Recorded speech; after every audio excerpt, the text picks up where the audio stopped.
morning, everybody, and welcome to the first motion picture session of the Actsafe Entertainment Safety Conference 2021. This one's called COVID-19 Medical and Safety Officers. My name is Ella Pritchard, and I'm the Digital Media and Analytics Specialist here at Actsafe Safety Association. I will be your moderator. Before we start the session, I would just like to echo Manu's words this morning with acknowledge the traditional Indigenous lands that we live and gather on today. Although the meeting is virtual, we still enjoy the pleasure of living within an Indigenous territory. The Actsafe office itself in Burnaby is located on the Squamish, Storlo, Kikite, Tsleil-Waututh and Chemainus lands. To highlight the importance of this acknowledgement, I would urge you after the session to check out Native Land Digital website and search the territory you're located on. That can be found at native-land.ca. Also, as a reminder, if you could just mute yourselves in Remo before the session starts, otherwise there might be some echoing. So this session is presented by Vern Biccum and Kathy Day. Vern joined Iridia Medical in 2006 as a project manager, and since then his role has evolved in tandem with the company's growing needs. In 2012, he assumed the role of president, and in that capacity has set his sights on making Iridia the best company that it can be. Kathy has worked in performing arts for over 25 years in assorted capacities, such as an audiovisual production coordinator and trainer, and has been one of Actsafe's OFA Level 1 instructors since we began in 1998. Since the motion picture industry has ramped back up again, Kathy has devoted her working time to COVID coordination and testing with Iridia Medical. If you have any questions that you would like to ask during this presentation or during the session, please use the chat box at the bottom of your screen. And without further delay, let me welcome your speakers, Vern and Kathy. Thank you. Hello, good morning, everyone. Ella, thank you so much for that fantastic introduction, and thanks also to Manu and Anand and Aiden and Jennifer and Dawn. It's a real team effort. It is indeed our pleasure to be here today, speaking with the group, and really appreciate all the efforts to make it happen and to include us here today. So looking forward to our chat. And same from my perspective. Thank you, Ella, for that fabulous introduction and welcoming us here. And we're really pleased to and excited to present today.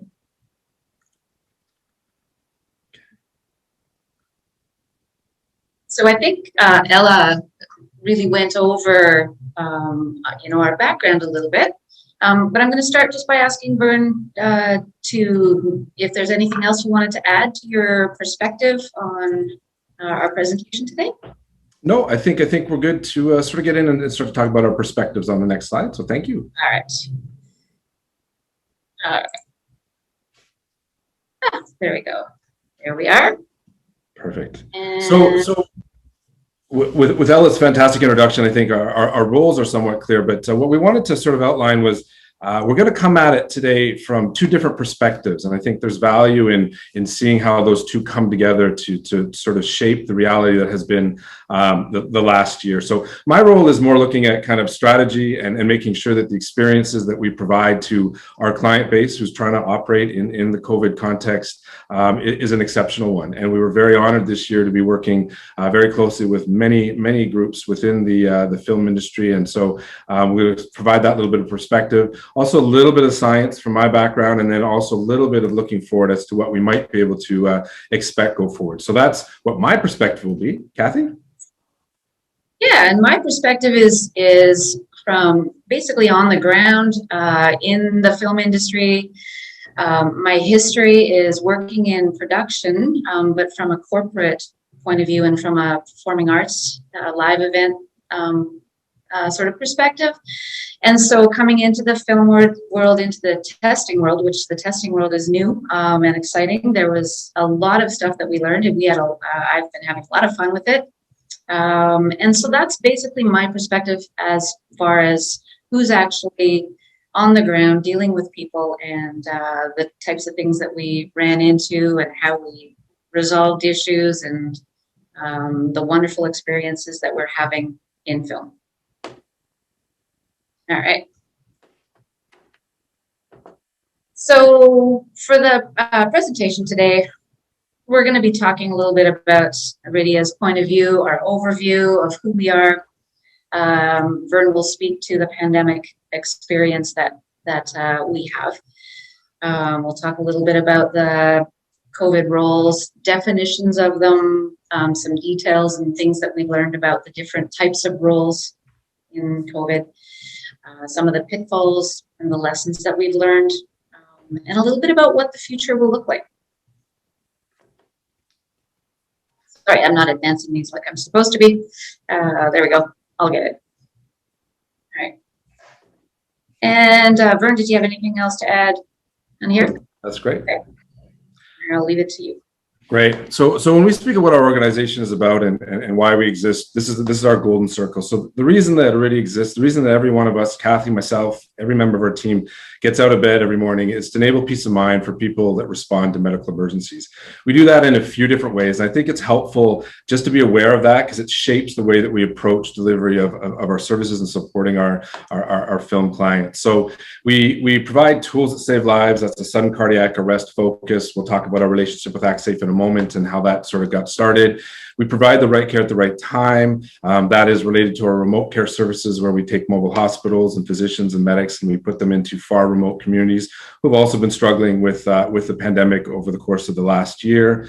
And we facilitate practical healthcare solutions. That's the one that's probably most relevant to today because it's around our consulting, but we also empower people to save lives through education, typically at a lay rescuer as well as an advanced care paramedic type of level for ACLS and such. So that's kind of what we're all about, enabling peace of mind for people that respond to medical emergencies. And that took on a very different flavor this year, given COVID. So we'll speak to that in a moment here.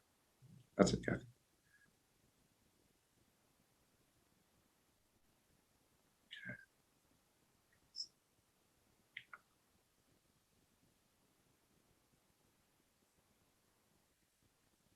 Sorry, just moving things around on my screen so that I can still see the chat. Sure, and that's fine. So in the consulting side of things, we're one of those interesting groups that we've had a lot of experience with, and it seems ironic to say that, but in the field of pandemic planning. So 2020 wasn't our first kick at the can as it relates to supporting organizations and groups trying to operate in the context of a pandemic. So we were the consultants on record for H5N1, which was bird flu, which never hit here quite in the same fashion that some of the other pandemics and outbreaks have. We were also involved very heavily with supporting groups through H1N1, which was something that came out in 2009 in Mexico. And although those two pandemics were obviously very different from one another, as well as from COVID, there was a lot of common practices that we had learned through going through that and were able to port to the 2020 context. So our experience in this space is not new to the year. It's something that's been built over decades of work. And it's been very helpful for us as we go forward. So in the COVID-19 sort of context, and what ended up happening with us was that our very first cut was we had to support first responders. So while some organizations and some industries did shut down, obviously first responders can't. It's not an option. So we were supporting police, we were supporting fire, and we created a system whereby they could call in and ask questions because they were unsure if they could return to work. Had they been exposed? Were they infected? Were they presenting risks to the people they would respond to? We started with that. It expanded into industries that were really going to be challenged by physical distancing, like the silviculture industry, the tree planters. The budgets are submitted a year in advance. They can't simply follow that and still be able to deliver the output. So work very closely with them and public health and found ways in which we could actually support that industry going forward. We have a variety of mining clients, which is a very tough space with respect to people flying in from various parts of the world in close quarters, and then working very closely, and you're trying to physical distance, you're trying to protect everyone. So supporting them gave us a lot of real sort of frontline experience with this particular virus. And then it started to expand into recreational venues and then into restaurants. And then ultimately into film, and we were able to apply some of those lessons that we'd already had and bring it into the film venue as we went forward. So those are the types of industries that we supported, and we were engaged to do a lot of different different types of things, supporting them with mitigation plans, writing plans, and then having engagement calls with teams, just to provide some comfort and some context for what's going on. What does it all mean? How do we go forward? How do we do things in a way that works?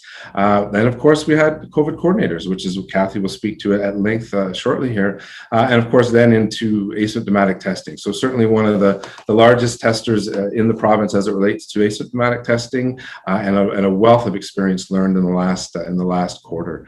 And throughout the whole process, our goal in supporting everybody that we work with is really to balance the go forward and the optimism that we can do things and we can return to semi-normalcy, but also balancing and offsetting the responsible actions that must be done so that it's done in a way that doesn't cause any concern and doesn't bring in any unnecessary undue risk. So the hope of today is as we share our experiences that there's little nuggets, there's little pieces that you might be able to take away and that might offer value. So that's kind of our experience in the past decade, as well as a year as it relates to pandemics and infectious outbreaks in general.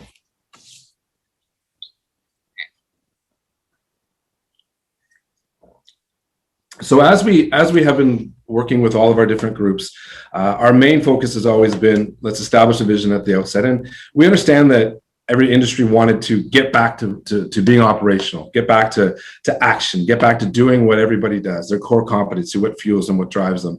And we certainly appreciate and support that. But one of the pieces that we've been very, very key in emphasizing is the importance of your team. And that's what that image in the center is intended to represent. So it's one thing to say, yes, we're going to open and we're going to remain open, but a big part of it has to be how to factor in the folks that are involved. If they're not comfortable, if they don't feel as though you're treating things seriously or in the right fashion according to what they perceive, it's going to be challenging. And so we're big advocates of over communicating as it relates to why you're doing every element of your strategy for your operations within the COVID context. The steps are just intended to represent that not everything was done all at once. There wasn't a flip of the switch and everything's back. A phased approach allowed people to trial things, learn, get feedback, see how people would react, see what the level of success is like. And this is a really important one as we talk about the ongoing future as it relates to pandemic fatigue. It's a real thing, and people there's a tendency to get complacent and maybe to unintentionally just forget things, and that's where we all have to work together and support one another to be able to ensure that we don't drift too far away from where we ought to be. And of course, I have over here sort of the one of the governing bodies that's applicable. This is WorkSafe, but of course we have SAG and we have other governing bodies, and they have provided expectations, they provided guidelines, they provided recommendations, and it's important to be aware of what those are. And sometimes they conflict, and so then choices have to be made. But again, the context is how do we allow people to get back to what they want to do in a way that is team-centric, in phases as it's applicable, and connected to and honoring the guidelines and expectations that are put upon the industry. So that's kind of how we approached it. And as things emerged for us very early on in 2020, there were no guidelines, there were no industry guidelines available for folks, and yet people were being asked to shut your business or be responsible. And so we ended up having to we have to have a strategy, right? There was nothing in place, and so we came up with what we call our 5 pillars. And this is a very simple overview. And I know we all know parts of this and such, but what it allowed for is it allowed for a real framework for everybody to sort of get their heads around and to be able to go forward. And these are the elements that help people sort of understand how to go about it. And the approach was, let's imagine that here's your workplace, and your employee is walking into it. It's a set, it's a location, it's whatever workplace means in the industry that you're involved in. And the very first thing is we make our best efforts to screen out everybody who is symptomatic. So You see the temperature, the thermometer, the temporal thermometer. So initially that you couldn't get a temperature reader. It wasn't possible. They'd all been sold out. And again, it's a good strategy. 88% of people that present with symptoms do have a temperature, but it's not everything. So you need to have other ways and other symptoms that you're going to be asking about and checking for. You have to be aware of the fact that, if you're outside, ambient temperatures are cool. This is just a surface treatment temperature rating. So you need to ensure that you're accurate with how that looks and how that works. And of course, subsequent to that, we had testing. Testing wasn't available until probably about August of this year. So it also has been used as a screening tool to help with people both on the asymptomatic side, and then on the symptomatic side. Now the recommendation is if you have symptoms, you go get tested. But all of that intended to take out the folks that are most symptomatic, and thereby preventing the greatest risk to the workforce that's just trying to go about doing business. So once they're inside, we've screened out all the people that are symptomatic and highest risk of spreading infection. Now we get into the physical distancing world, and this is where we've had to look at all the basics that we've seen before everywhere else. Unidirectional flow and mirrors around corners and staggering shifts and trying to bring people in at different times and all of those types of initiatives. And then as a last resort within the physical distancing piece, the PPE. And the personal protective equipment. If you can't maintain that physical distance, then you sort of bring that in. And with that, of course, comes a whole bunch of guidance that's necessary about what type of PPE, and that's evolved over the course of the year. From it used to be a hard, fast surgical mask, and the only thing that are any good. Now we all wear cloth masks, and that's a recommendation from federal all the way through. So that has been a really evolving space. How do you put them on? How do you take them off? How do you clean them? These are all the types of messages that are still important to this very day and need to be sort of reemphasized. On the hand washing side, everybody knows we should wash our hands. And in the workplace, part of the challenge is to ensure that the trigger's there. Do people know when you want them to wash your hands? And do they know how? And do we make it easy for them to do so? All very, very simple things, but really, really important as you bring a strategy all together. And then on obviously the cleaning side, everybody knows that we should clean a lot. But what is it that we're cleaning and breaking apart? We've had good success with breaking things into vectors, things that move around, versus things that are fixed touch points that people can touch and such, and identifying them and assigning responsibility. And you may be able to have a service provider that does that, but if you can somehow bring elements of your team into the mix just to be able to help support that and have a little bit of ownership for it, it certainly helps bring everybody together. And the last one, which really gets the least amount of exposure, is really the one about just avoiding touching your face. It's the last barrier, right? If you're physically distanced from everybody and you forget to wash your hands and you've touched the surface, just do one of these instead of rubbing your face. It's just a piece that sometimes gets missed, but is really, really, really important as things go forward. So as we went through all of this, obviously, it changed over the course of the year, but what it also presented was a bit of an opportunity for leadership. It really did, and I have to commend the film industry did an exceptional job, really stepping up and jumping into things and doing it responsibly. And so it was really refreshing to see how that approach was done. It was a great experience. And as much as this is really important as it relates to the workplace, another emphasis point, which is really key, is that the set, the location, the workplace doesn't live in an isolated island. It's part of an ecosystem. So also looking to educate your folks about a strategy like this or something similar, so that they know how to take it outside of the workplace. If you engineer everything in the workplace for them, and they're not sort of understanding how everything connects and the importance of every single element, when they go home or when they're out in their community, they become a little bit more at risk because they may do something they're not aware of. And we have had to be involved in many positive case scenarios, and inevitably the vast majority of them end up being not anything in the workplace, but rather something that has happened on a break, on an unsupervised break, where people get together and they forget, or post work and get together for social, intentionally or unintentionally, just forgetting, just whatnot. So again, the idea of this is a strategy that works no matter what industry you are in, but it's also an educational framework that you can bring to your team and have them take to their broader home environments, to their community environments, etc. So that's kind of a high level of the mitigation strategy that we put in place when there was nothing else, when there was no industry guides, when there was no other guidance available. And the core elements of this remain today, and a really simple way of explaining it to folks. And so Vern has brought up some great topics that I will be discussing in a little bit more detail in a little bit. But I thought that we should probably just start with the Iridia relationship with Actsafe. So my relationship, as Ella said, is that I've been doing instruction with them for a very, very long time. So kind of feel like the Actsafe family, you know, kind of a distant cousin kind of thing.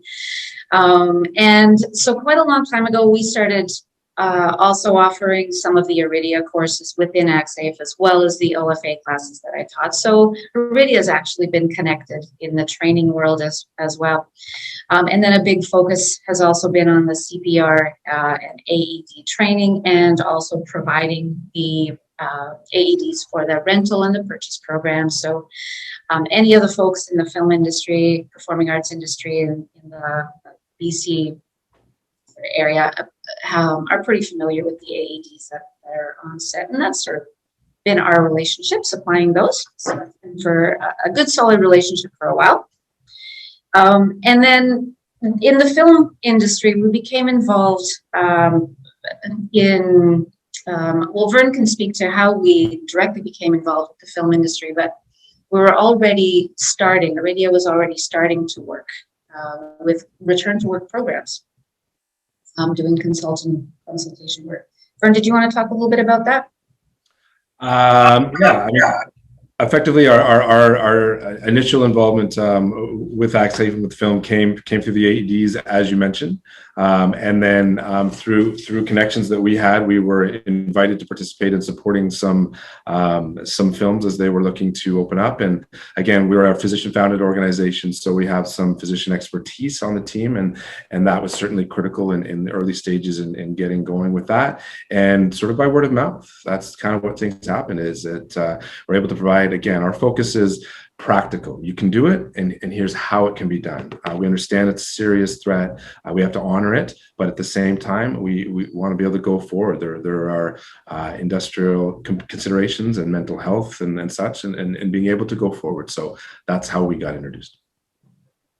And then at the very beginning, we were doing the coordination type of role, where we were just doing some screening on the way in, checking people in, and just really being there as a visual representation of what does COVID compliancy look like. And then it very, very quickly evolved into, oh my goodness, we need to start doing some testing.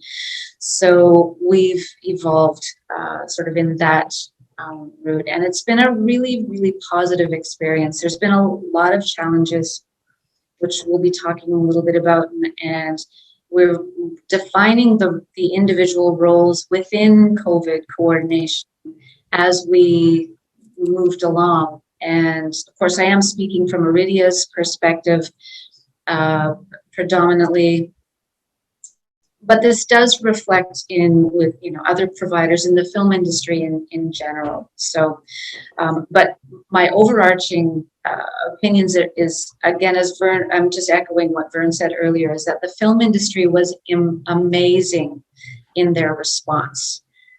They've put 150% effort into making this work and getting people back to work. And my initial responses from the people that were coming in were on that very first set. I think we were on one of the very first sets that went back to work.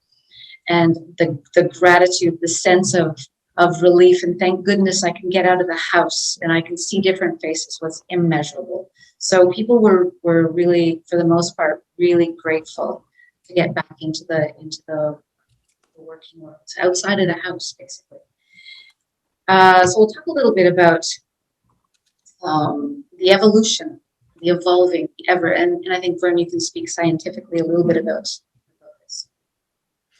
Yeah, so I mean, if we cast our mind back, sort of January was in North America largely a fairly normal month of 2020. It's really interesting. There's a USA Today newspaper article that you can find that has a big sort of focus on Kobe Bryant because he had passed toward the end of January 2020, and right beside it in the left column is a reference to a mad panic to find a vaccine for coronavirus, in particular because of what was happening in Wuhan. So it was evolving very quickly in the early days of 2020, but in our world and over here, it wasn't really happening at a great degree. In February, started to hear a little bit sort of more about it, and even ourselves, having been through H1N1 and H5N1, we're trying to get a sense of what was the likelihood of this thing becoming a real threat. But then when you start to see what happened in Wuhan, you start to see what happened shortly after in Italy, and of course, then we ended up having our March breaks basically effectively capped and shut down, and travel was restricted, and things really started to become very real right around then. So then it was a matter of, what is this thing? What does it look like? How infectious is it? How easily transmitted is it? How does it transmit? And we had the benefit of some knowledge coming out of Wuhan, and trying to kind of piece it together and figure out what that looked like. And it was challenging because the symptomology kept changing. I remember one particular week, I think it was in May, where the symptomology from the province changed 3 times in 1 week. And so when we're supporting and providing guidance to people as to when they can and cannot go back to work, and what they should do with people that may have been exposed, it's tough. And it required a lot of nimbleness, but that was the reality of what we were dealing with. We had to be on that, and we had to be aware of it. And so we were trying to just get our heads straight about what that was. And I think, Kathy, next slide, if I could have trouble for the next bullet. So then what happened was, after an initial phase of kind of just getting a sense of what it was, and people are being told they can't work and everything has to be shut down, there started to be an itch about, hey, how can we get back and what does it look like? And so then they started to ask questions, and that's where you start to see industry guides. The SAG guide came out.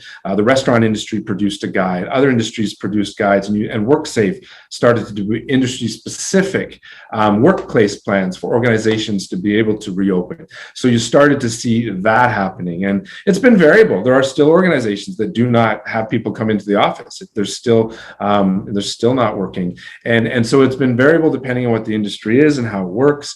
And testing for the first half of the year wasn't even a consideration. But again, a nod to film and a nod to the kind of the boundaries and really getting in things early. You were one of the first industries that we worked with to develop asymptomatic testing programs. That's sort of starting kind of end of July, early August. And that's kind of been the scenario. And of course, testing continues to evolve. We have a section coming up because we do have point of care testing, which is on the horizon here very shortly, in earnest. I know it's been somewhat around, but in earnest, it's coming forward. So that's kind of what has happened over the course of the last year, and trying to find ways to, again, to be able to operate and keep going, go forward. It's Kathy. Great. So we'll talk a little bit about some of the testing once we got involved into that testing role. So the SAG-AFTRA defined the rules for film and the frequency of testing. So a tiny, we won't talk very much about it or at all about it really, but all of their information really was driven from Los Angeles, California. And so that's where a lot of these decisions were made on how to do the testing, who needs to do the testing, and how often, and who are we doing it for, etc. So it became mandatory if people wanted to work, and if they were in any capacity going to be working with anybody, then they needed to be tested. So we had to understand that they created a zone A, a zone B, and a zone C, and a zone D even. And so what those zones really related to were how close you were, how possible was it that you were going to come in contact with a cast member who was not wearing PPE. So when they were being filmed, of course, you're not wearing PPE. So anybody on set, on film.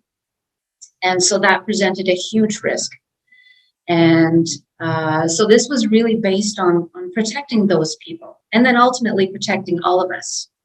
So we had to start looking at frequencies of testing.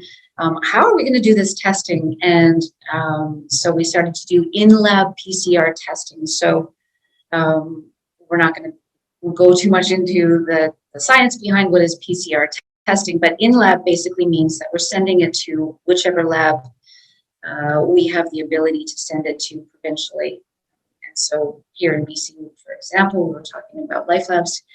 And so we were tasked with testing people at a variety of frequencies and then taking those samples and sending them to the lab for those results. Currently, we've done, just for perspective, Iridia has done upwards of 37,000 tests for film. And so some of those tests were being done, some people are being tested once a week, twice a week, and some are being tested 3 times a week.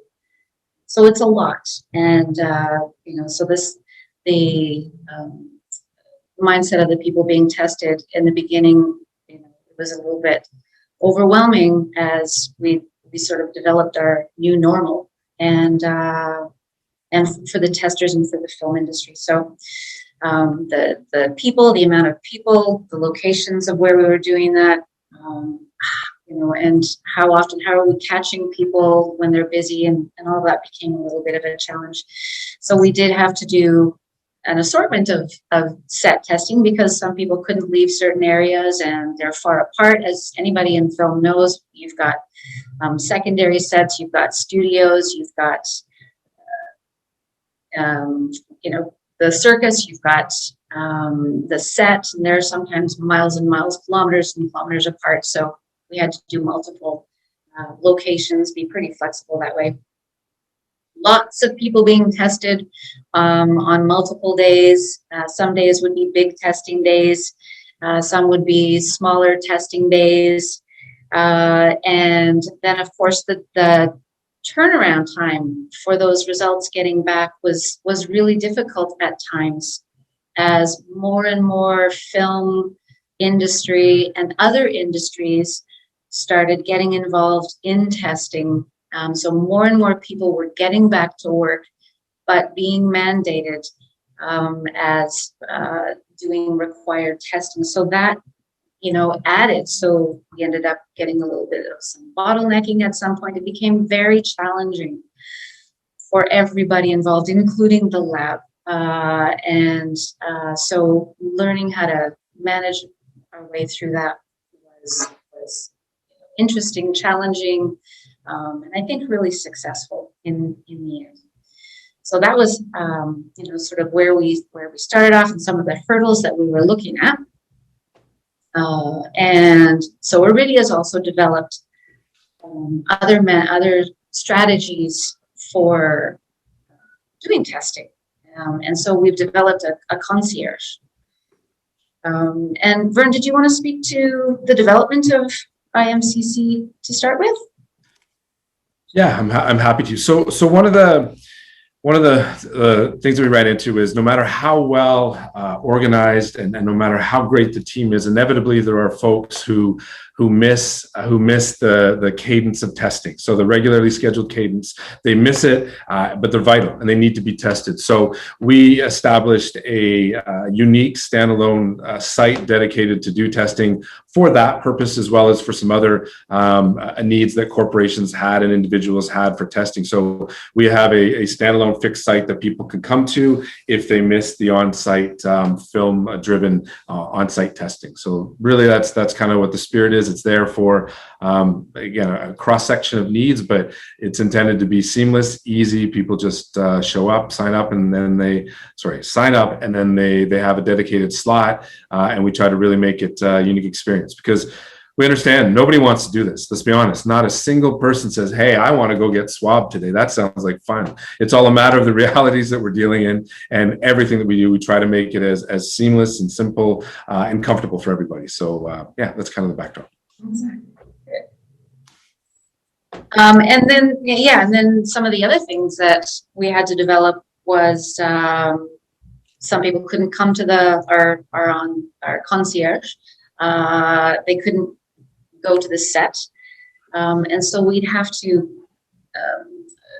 figure out ways to get to them. And that's essentially what we do if we need to, because it's not always possible for them to come on set. Sometimes people are in quarantine.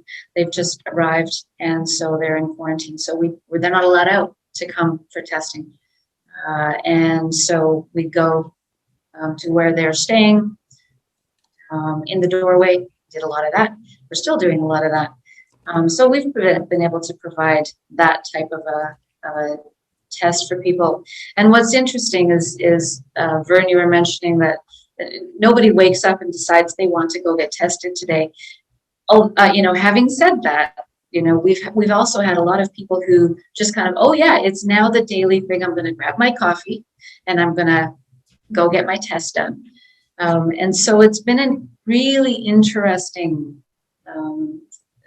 cycle of it's just my daily thing now. So, and when people see us coming to them, they're really appreciative that we're able to do that and make things happen. But it's people are really, especially people in film who've been working in film for the last few months, they're now becoming really familiar with the process. So they're thankfully just really getting that they need to do it. And so our relationship with these people has been really important, and ensuring that we can provide the highest level of quality, of expertise and service and empathy. And a large part of getting people's buy-in or becoming part of the team is in the relationships that are developed with people. We're going to talk a little bit about creating the plan and bringing stakeholders in, but a large part of this is really about the human interaction and really coming back to the basics, the 5 pillars, and just really gently reminding and re-emphasizing and demonstrating this is where we're coming from, and we're doing this with a level of expertise and knowledge, and everything that people are doing has been really positive. So providing this comfort, this level of comfort, people have evolved into feeling, this testing, it's pain in the butt having to wait in line and doing all of that. But when I get my result, I actually feel good. I feel okay about it. So a lot of people have evolved into that sense of comfort with the testing. So that's been an interesting process. And so moving into compliancy in the film industry, what does that look like? So this is me personally defining some of the roles. These are overarching roles. These titles are not necessarily the titles that are used in every single film or in every industry. But each role that I've put a name on sort of defines a role, a key role. So we have a compliance officer, we have a COVID coordinator, we have COVID testers, and then we have the COVID team. So again, these names can be completely different in different locations, but it seemed to be that there was this flow, this hierarchy of people who would ensure that the compliance basically was happening and who did which role. And so on some smaller movie of the weeks, that might be one person that has done all of these things, and it might mean a huge team. We're dealing with bigger locations, bigger films, bigger offices, bigger in general. So we'll break each one of these down a little bit. So again, the officer role, or that key figure, is the one person that is ultimately responsible for the compliancy on set, in the studio, for the production. And so they are generally not always, but generally involved in the initial creating the plans phase, but again, not always. And so they typically on set will have the highest amount of authority, the ability to make decisions, let's change things. And that is kind of their role. They should be there monitoring and overseeing the day-to-day compliancy in general. They oversee the training of the coordinators of the team and make sure that the correct amount of information is given to people, that people are empowered. And again, earlier on in the return to work process, there was a lot of questions about who did what and who had what authority and what kind of training was involved. And still, there isn't a lot of there is no official position, defined position. There is no official training here, and that is one of the things that we're here. We're going to be talking at this whole Actsafe conference about. One of the things that Actsafe is really passionate about creating this training and making it consistent.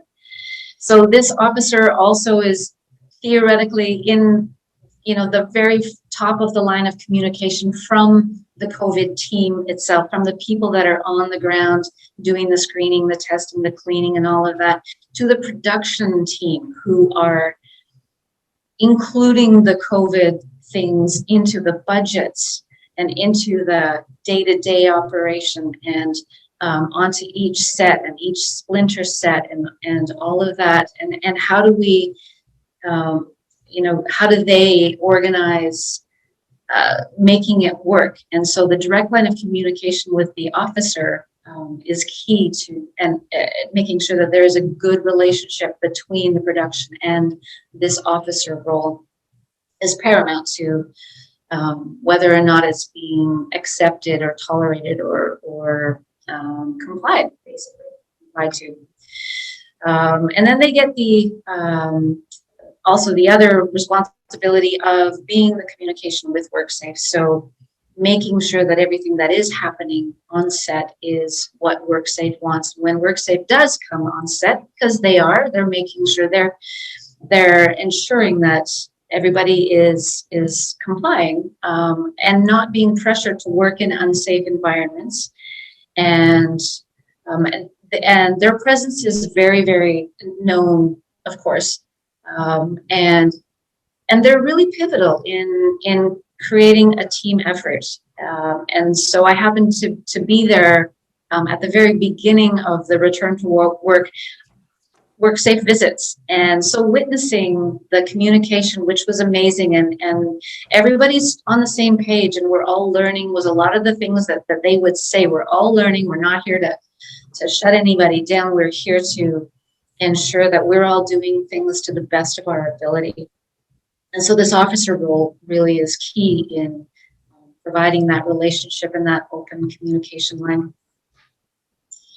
So they also typically are the ones that get to coordinate and schedule all the testing. And so what that means is, where are we doing the testing, on how many different locations at once, how many testers are needed, how many people are going to be coming in for testing today. Is this a Zone A day? Those are the Zone A people are the people that have the most contact with the cast, who will or may not be wearing their PPE at any time. So Zone A's are the highest risk. They're everywhere. They're in people's faces. They're doing hair and makeup and all of that. So the officers really have to figure out, first of all, who's in which zone and how often do we need to be doing that testing. So we have the Zone A's, which are typically 2 or 3 times a week. Zone B's, less contact, but they still have to be tested once a week. And then the Zone C's, who typically have no contact. So that could be some of the production office people, especially anybody working off-site, and then Zone D that they come and go, but they don't come into contact with anybody. So the officer really is all about creating the safe environment to make sure that people are not coming on set unless they've been tested, and that it's been made as easy and as possible for people to come in and get tested. So creating the environment, setting the tone, identifying the risks, and figuring out what do we do now? This is, we can't do this because we're limited by some such thing, and resolutions of those risks. So when you're out on set, those of you that are in film and you're out on location, you can be in some highly public areas. So for a mall, for example, you've got the public walking through your sets. You've got the public going through your bathrooms and through, going through your circus. And so identifying risks and figuring out how do we deal with this one. And of course, it's never the same risk. New risks keep coming up. So it's an evolution, and it's never ending. So communicating clearly and respectfully and professionally with cast and with crew. And a lot of that really begins with demonstrating compliant behavior, demonstrating compassion, and demonstrating testing and all of those things.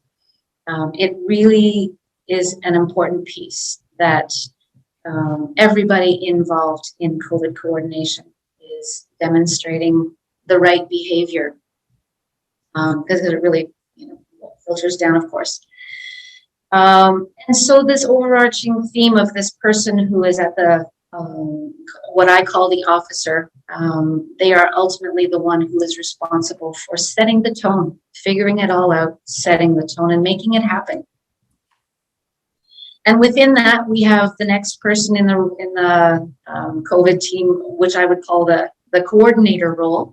And they're the people that would be asking the screening questions. So they're going to be checking people in and asking the right questions. Have you had any contact, the signs and symptoms, and taking your temperatures and all of those. Have you had a positive test, or anybody in your circle or anything like that?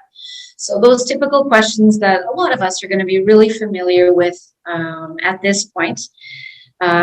Taking your contact information we've evolved. So we weren't doing this at the beginning, but this is happening now, where we need a contact phone number for people, just in case your team, somebody came out as a positive, and so we now have to get some contact information and do some contact tracing.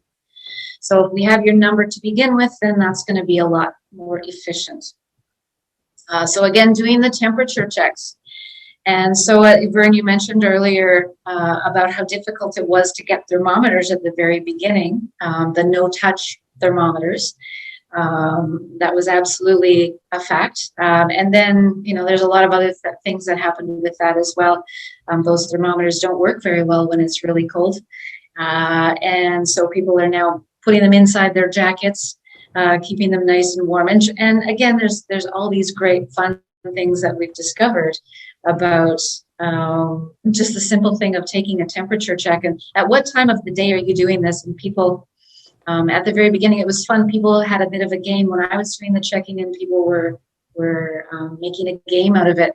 Before I would tell them what their temperature was, they'd have a bet with someone else about what their temperature was going to be today, and who got the lowest was rewarded by a snack or something.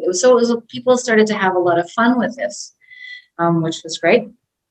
And so the other one of the other things that these coordinators are often tasked with is monitoring the set. So literally walking around on the set, in the circus, in the studio, in the lunchbox, in all of the construction departments, everything, making sure that people are complying, making sure that people have not taken their masks off or touching them. Their masks are clean and offering clean masks when they need them.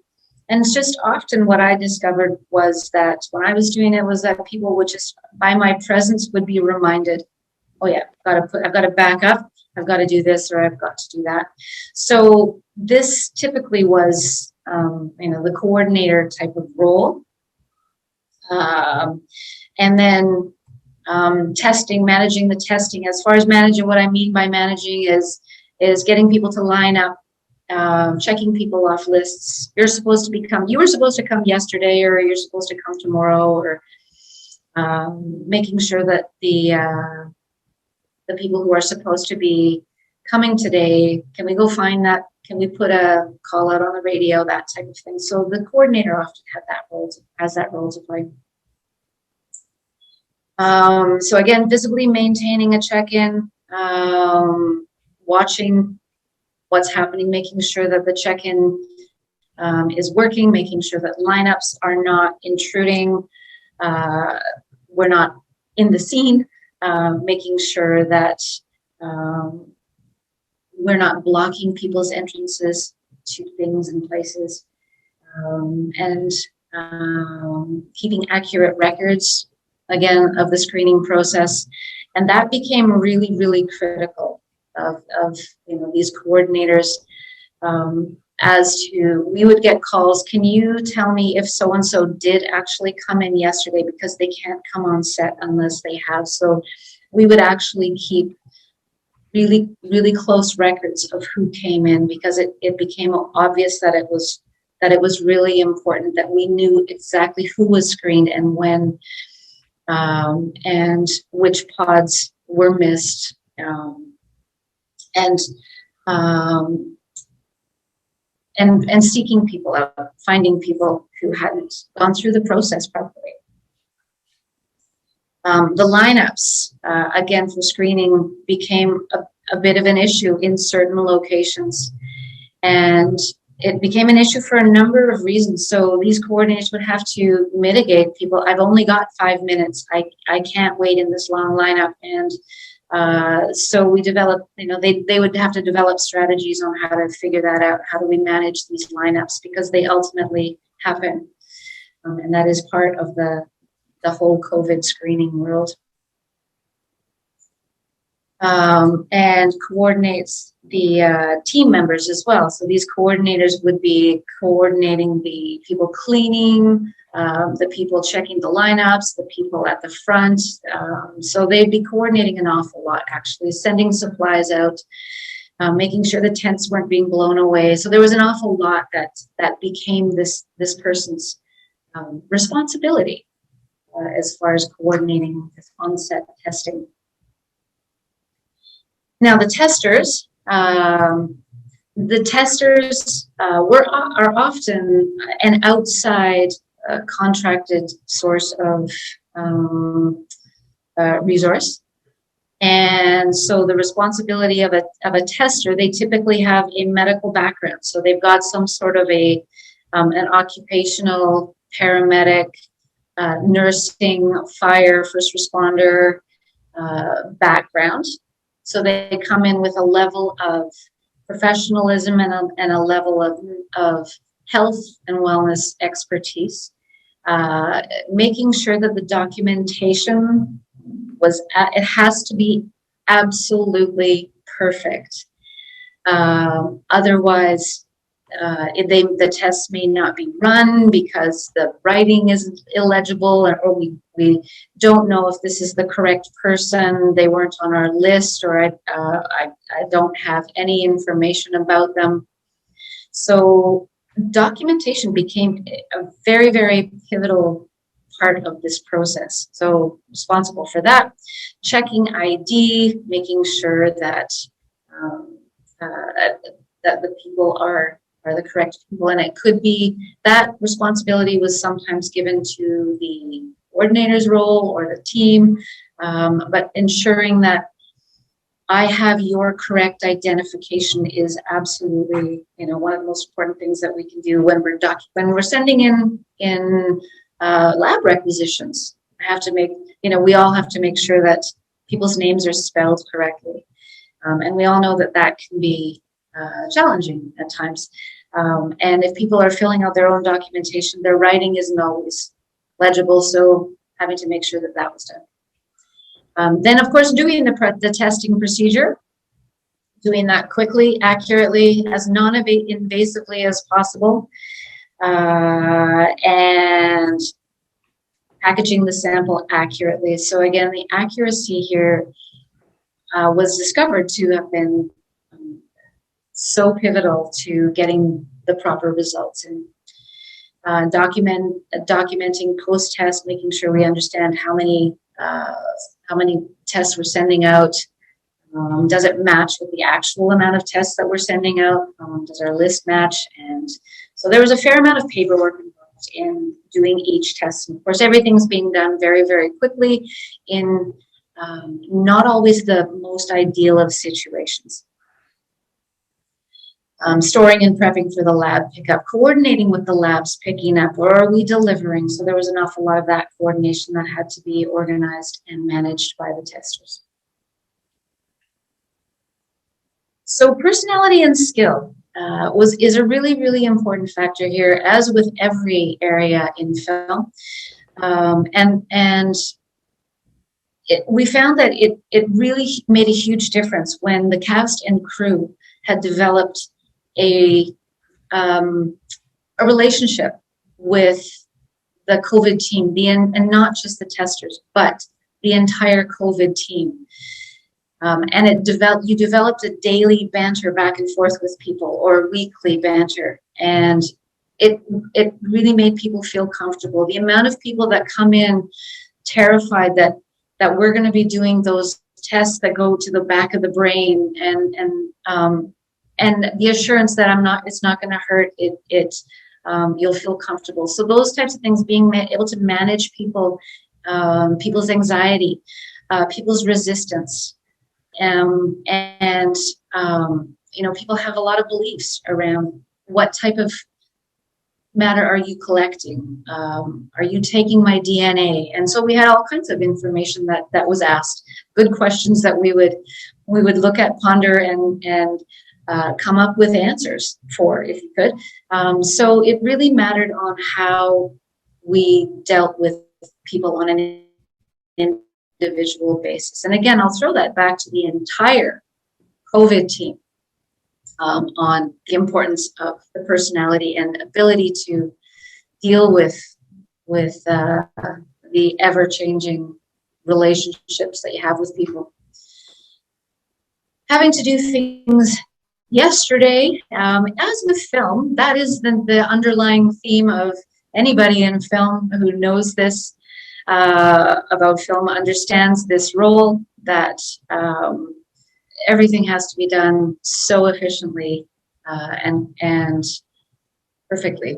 There is not a lot of room for error, and you have to do a lot of scrambling. So thinking on the spot, being able to switch gears and literally pick up and move sometimes, which is very typical of film.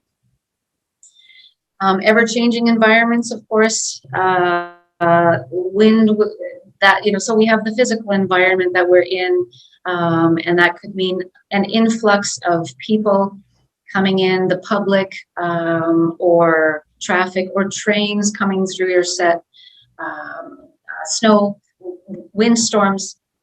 We had smoke from fires coming into all areas, and so constantly changing and having to figure out, how do we deal with the sun beaming in? The sun is coming down at the end of the day and it's beaming right in here, heating everything up, or the wind or the snow or the rain. So being pretty flexible and figuring things out on the fly is in every single aspect of film, but definitely a complication when you're talking about lab specimens. Stressful situations, again, that just should be an underlying theme of film in general, but being able to deal with that, plus people and people's fears, people's hesitancy, people's worries, in a calm way, and being as efficient as possible. So the team role, going out and sanitizing. So there was often a team, and that again could have been an outside organization being brought in to do all of the sanitization, or it could just be somebody who's been hired on, been given a spray bottle and some stuff. So they typically sanitize all of the high touch points, which would have been identified in the planning stages, and going through the roles in a really regular manner, and ensuring that any type of things that needed to be resolved were brought up. So if there was suddenly a risk here or somewhere else, it would be resolved. So they're the people that go out there in the set, and in all of these locations, making sure that they're seeing what's going on, reminding just basically by being present, by I'm standing here with a bottle of bleach and a cloth, I've got my mask on and I'm doing all the things, and gently reminding people of what it is that we're all supposed to be doing. So visually being there, setting a reminder, showing them what is acceptable, and no, you can't wear your mask down below your nose. Don't forget to pull that up, and it's falling off. Let me get you another one, or whatever. In a kind and compassionate way is really important. It is a very repetitive. It's very methodical. It's very predictable, this role. And it needs to be very consistent. People need to understand that this is going to happen, and at a regular interval, it's going to happen. And so people, once they got the hang of this role, would be doing this. They would have a flow. They will have a flow and go through that flow. So again, cleaning, watching the set, and reminding people, reminding people gently about, you need to back up a little bit. You can't go through here unless you've had your test, and that, goes for everybody. It doesn't matter who's on the set, everybody has to be screened. Reminding about, stay out of this area, move over here. And making sure that signs are posted, making sure that the signs have not been blocked by anything, so that people have access to the visual reminders. And again, setting the example. It does tend to get repetitive. It does have a tendency to get boring for some people. So, we just have to keep a focus and keep reminding ourselves and each other about how important it is to keep moving around and keep things clean. And so that was sometimes some of the difficulty involved. So the ideal skill set of a team is really going to be that people have amazing communication skills, really good communication skills. And that it's okay to not know the answers to questions. Sometimes people are asking highly medical science types of questions and wouldn't have the answer for things. So, just being open to saying, hey, I totally appreciate your questions. I don't have the answer right now, but we'll see what we can do about getting that answer. So, that's often a really good tactic in general. But definitely when we had some of the fear level coming in at the very beginning of this process, the entire team needing to be really professional and understanding that there are people who are going to be higher priorities, getting them through those lineups faster. And that just happens. And it happens quietly, and it happens efficiently, and it happens in film, but it happens in every single factor of every industry. And understanding that there are people that are going to wait, and there's people that don't need to wait in that lineup. And being able to handle that professionally, and understanding that that there's a reason for things. And working well with or without supervision, then being able to take direction, being able to give direction, being able to work on your own is one of the things that will really impact how efficient this process is going. And we learned a lot of things about the process. There's a lot of pitfalls, which we'll be talking about. The planning stage, and I'm going to let Vern talk a little bit about the planning stage as from the Iridia perspective. Yes, thanks, Kathy. One question, Kathy, just really quickly, I wanted to honor. We were asked a question by Will, and he was asking about certification for the COVID officers.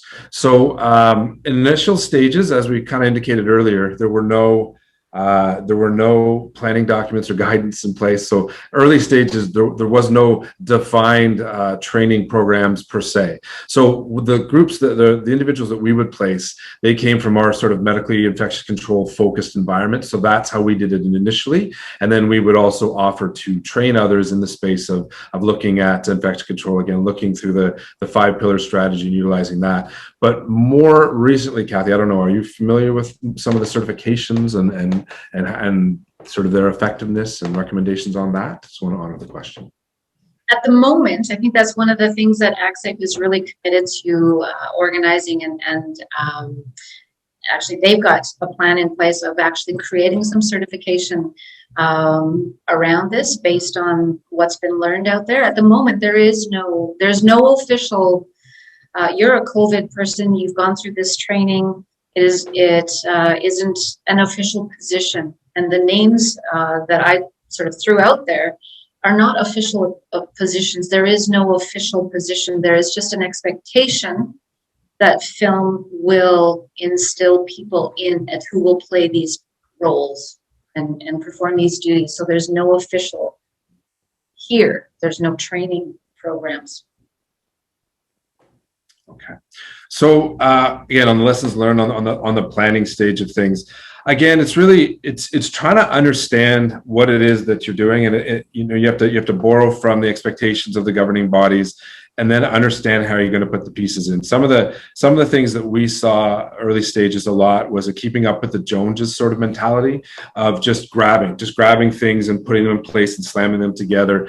And that can work, but it leads to misunderstanding, it leads to inconsistencies, potentially redundancies that aren't necessary, and more dangerously, gaps that you haven't addressed. So again, at the planning stage, whether it's the 5 pillars or something similar, we advocate you go through that whole process.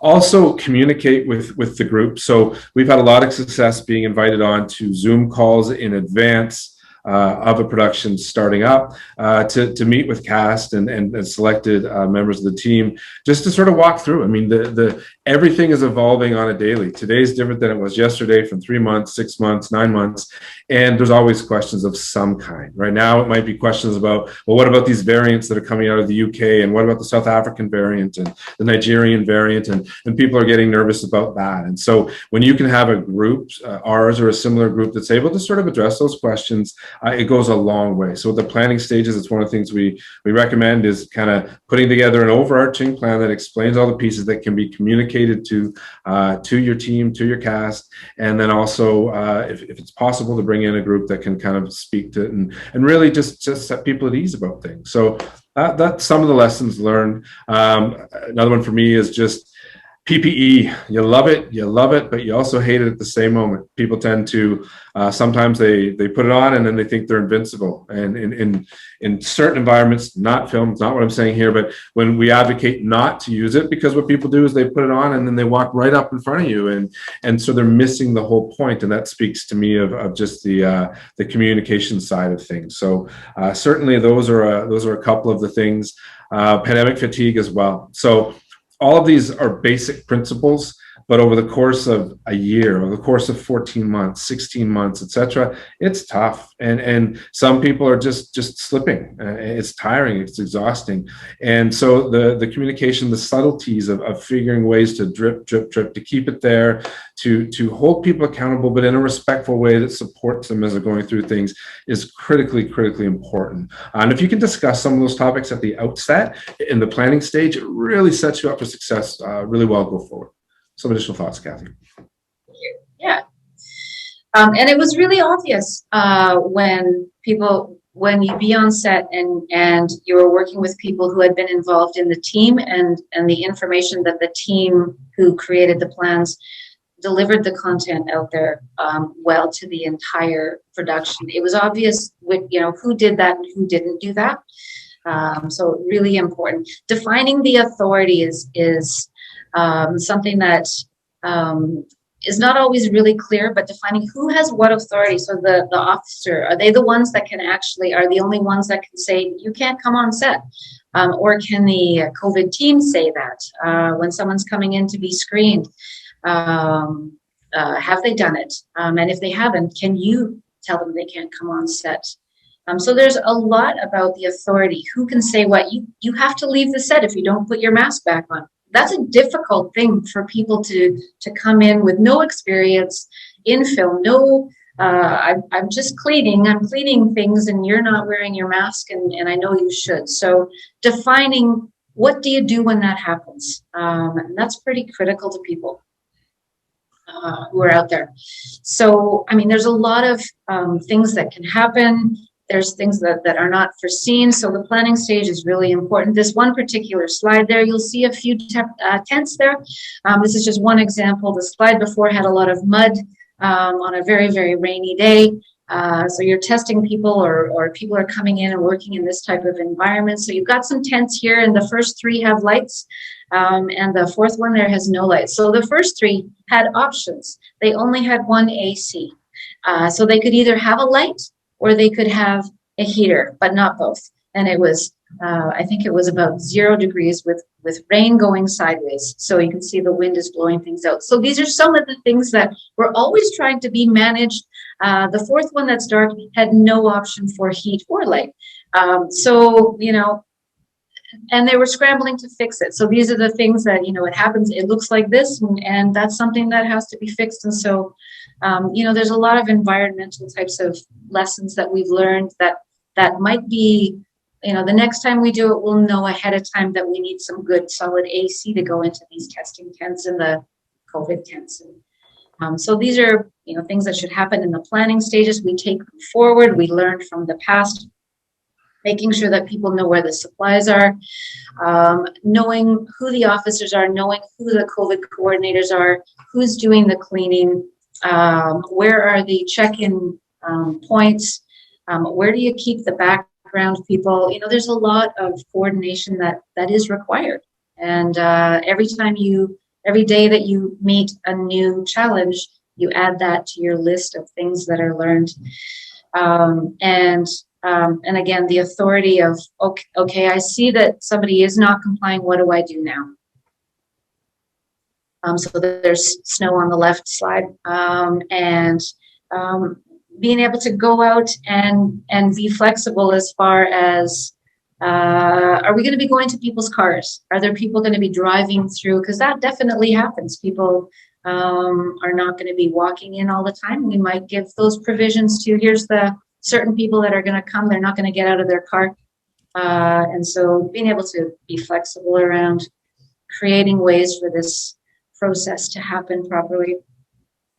So we talked a little bit about planning, and the more people, stakeholders involved in this process, the better, because they have buy-in and it shows on set.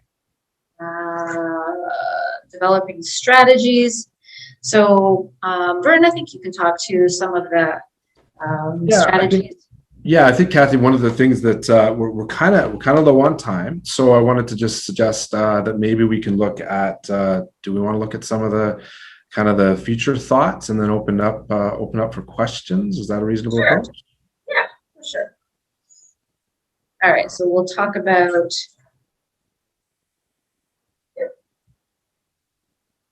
Sure. We'll just skip that. That what you wanted to do? Okay. The next slide. Okay. Oh, sorry. Yeah. So as we look forward, there's obviously there's a few different things that are going to be come, I think, relevant very, very quickly. One of which is point of care testing. So the need to continue with testing is not something that is anticipated to go away in the immediate term. It will continue, and what is about to happen is that there are opportunities for point of care machines. So BC has chosen a little bit of a different tact compared to some of the other jurisdictions in Canada and certainly in the US. There's a fair bit of scrutiny and diligence that's required to be able to use a point of care device. So there are organizations in the province that are going through the process to be able to do point of care testing. And that literally means that they're able to take a machine, take it to a physical location, be it a site or a set, and to be able to do tests in 15 minutes. That's kind of the high level. And there's a couple of different types. There's an antigen test, which is just looking for a different surface marker than the polymerase chain reaction PCR test is.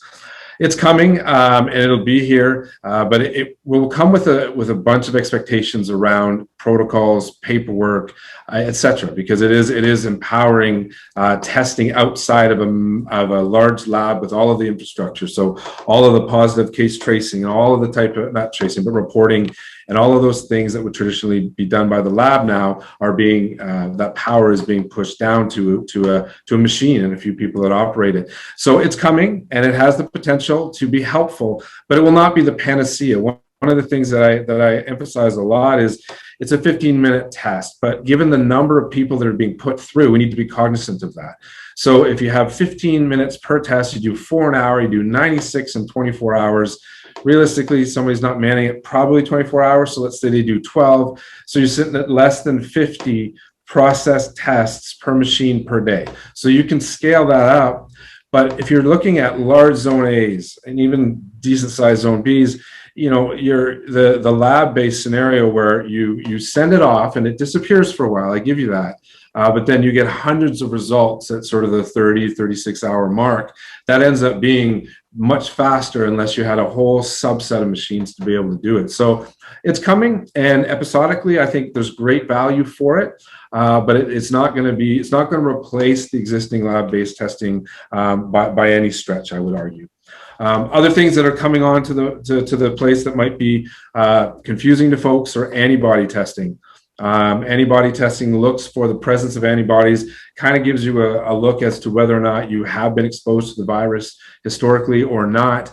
The use cases for that are still being figured. Where you might end up at some point seeing utilization is if you have a certain level of antibodies present that might allow you access to things, be it entrance to a country or something. There's nothing tangible right now around that, but that's a concept that people are certainly talking about. So that is coming. The variants, I just wanted to touch on a lot of attention right now around the variants from the UK and Nigeria, et cetera. And one of the messages to really sort of echo is that the preventative measures that are in place right now and all the things we talked about in the 5 pillars apply today to support against those new variants as much as they did to mitigate the risks of the first version of the COVID that came up. So that just continues. That's just a necessary sort of continuance that happens. So just and then vaccinations as well. So obviously, as we become more and more vaccinated, there might be questions about, well, what happens now with people that are vaccinated? The short-term expectation until a certain level of people have been vaccinated, at which point there's a belief that herd immunity would be at play. There will be an expectation that these protocols of mask wearing and distancing stay put, because there will be people that have not been vaccinated. And even if you are vaccinated, it doesn't mean that you can't still become infected and still shed some virus and thereby help with the spreading of it. The theory is that you have immunity, so it reduces your symptomology. It reduces the likelihood of that, but it can't be ruled out altogether. So there's some interesting things that are coming forward as more and more of the population become vaccinated. Well, those are some of the forward-looking sort of comments. And I did just want to speak, there was a comment that Terrence put forward about protocols when you have a positive test and you can't work, and what happens with respect to pay and with respect to employment and stuff. I think those are some of the conversations that you can really have at the outset of your planning. So positive cases will happen. It is something that is going to happen, and you need to think about what that is going to mean while that person is isolated, and that's going to be a production-based decision based on whoever who governs those types of decisions. But it is something that would be a great conversation to have at the outset. So a few sort of forward-looking things. I don't know, Kathy, do you want to open up to additional questions? What are your thoughts? 10 minutes left. Absolutely. I'm noticing Jose asked a question that he was mentioning recently on the news. Experts mentioned that nasal swabs do not go far enough into the nasal cavity, especially for asymptomatic people. So, Vern, do you want to speak to that? Yeah, sure. And I did answer Jose's question as well in the chat. But effectively, so we take our guidance, we take our cues from the laboratory medicine folks who do the analysis and do the comparative of a nasal pharyngeal versus an anterior nares or nasal. And so what we're receiving by way of feedback from them is that the anterior nares is a good solution. It is effective, especially because we're dealing with an asymptomatic population. So I think Kathy mentioned at one point we did about 40,000 tests. In that 40,000 test period, we had a handful of positives only at that for that phase of 2020. So it's a very low incidence of infection. The technique is workable, and it is on balance a much more attractive option than the skull scratching nasal pharyngeal that is otherwise utilized. So that answers Jose's question. I see there's another one here that just came in. There's one question from Mario about what is considered appropriate PPE, I imagine, and does it include face shields? So yeah, that's a good question. Sometimes masks, sometimes eye protection, face shields. Face shields often are used. We're seeing the upside down ones, the cast wearing a lot of that when their hair and things are done so that they're protected around here. Face shields are only, they're limiting. And so it just depends on the job. The baseline PPE is going to be masks. And then face shields can be an alternative in some situations, but they do not provide the same amount of protection as far as your droplets going out, because they can escape down here and out the sides. But it depended on whether or not people were getting their makeup done. But for crew, basically the masks are the one thing that everyone needs to be wearing. Sure. Hi, Kathy. Can you hear me? I can. Hi. Yeah, it looks like we have lots of questions coming in, actually, and we only have 7 or 8 minutes left. Yeah. So maybe you could answer a couple more, and I don't know if there's a way for people to reach out to you guys at all, if you're happy to share any kind of email, or if they should just visit the Iridia site or something. Absolutely. Please email us direct. Kathy, would you like to provide a contact for yourself? For sure. So kday@iridiamedical.com. You can email me with any of the questions. We'll answer a few here. So I'll repeat my contact information in a bit, but it's just kday, D-A-Y, @iridiamedical.com. So I've just added it to chat. Oh, thank you very much. Vern, is Iridia planning to help with the vaccination rollout? Yeah, so the vaccination rollout, this is something of scale that nobody has really ever contemplated before. So we have had some discussions about potential involvement in that. In the current moment, we are not, but it is certainly a potential. We have some partners and such that are offering sites to do it, and we may be, but in the current moment, we're just kind of in discussions about that. Nice. Okay.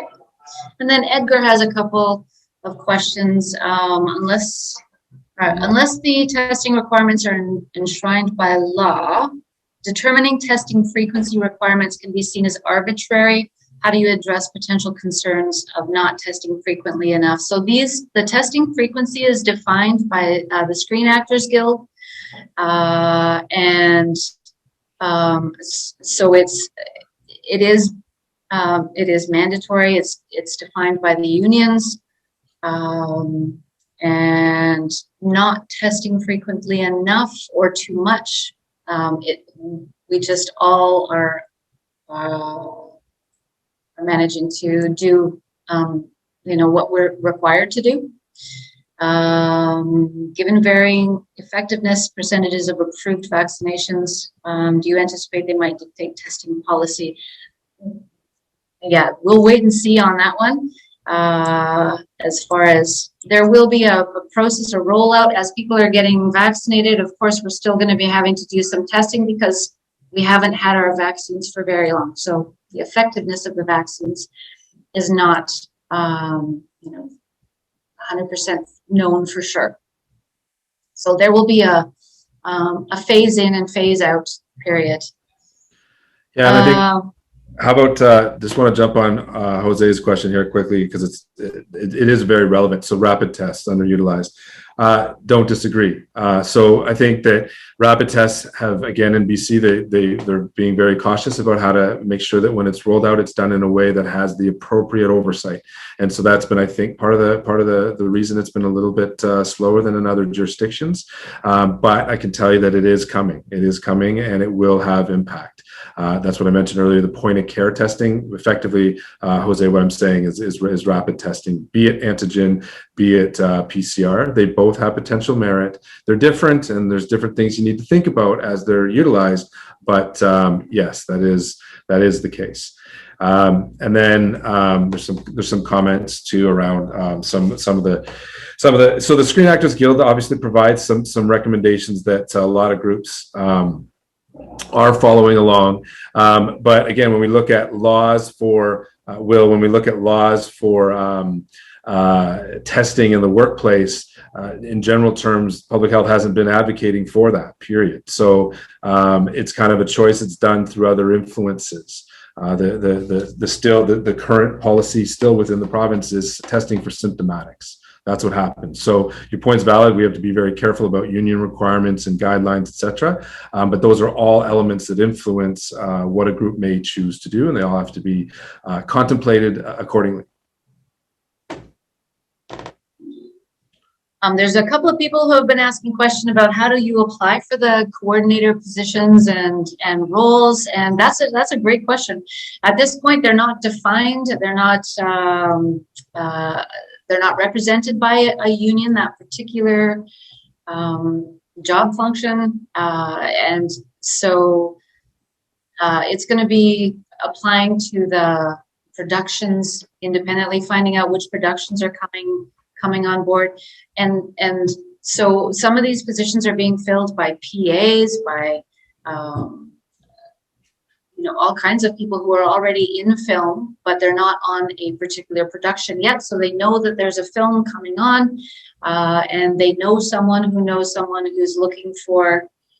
So currently, it seems to be that it's just a general call out for people. I've seen some things on Facebook postings, and I've seen, there's lots of Facebook groups for teams. People in film, craft services, looking for people to do screening and things for them. So at this point, there isn't one particular place like there is for crafties and PAs and all of the other positions. It's not covered. It's not looked after by one particular union. Okay, Kathy, I think it's time to wrap up. We gotta put a bow on things. So I don't know, I have a couple thoughts, and then I'm happy to sort of leave you with the final parting thoughts. But I guess the overarching piece is, the film industry's done an exceptional job of really pushing forward and operating, not letting the COVID scenario basically render it not active at all. And that's been really encouraging, and it's been a lot of fun to sort of work with things. And whether it's in the workplace in film or in other workplaces or in the community or at the home or whatever, it's the same basics. We just need to stick to the same basics. I know it's the same, seemingly the same message, but that's because it works, right? We just need to make sure that we're keeping our distance and make sure that we're washing our hands and not touching our face and all that. That will support us no matter what comes at us in the coming months. And, you know, we will ultimately get back to a sense of normalcy. It is coming at some point. And hopefully some of these behaviors that we've learned will be there so that if there is another threat that comes along, that we're able to sort of, it'll be less taxing if we have to sort of re-implement it. But, and the last piece I'll say is just, hey, everybody is in general terms trying their very best. It's a tough time, and yeah, just try to be supportive of one another as we're going through it. There's very little black and white absolute correctness in everything, and I just encourage everyone to be supportive. So those are my parting thoughts. Thanks again for the opportunity. Kathy, anything? Thank you. Yeah, I'm just echoing everything that you said. Thank you so much, and the enthusiasm and the people who are already in film and the people who are new to film or coming in. Just keep up the good work. Stay positive. We're getting through this. There's a you know, it's just keep doing what you're doing as things change. Just keep doing the work that you're doing, and we'll get through it. Thank you both so much. I would just like to let everyone know as well that we'll record, or we have been recording this, so we'll have it accessible. So the slides will be there too, plus everything that you've been talking about. But yeah, big thank you to Kathy and Vern. That was a fantastic session.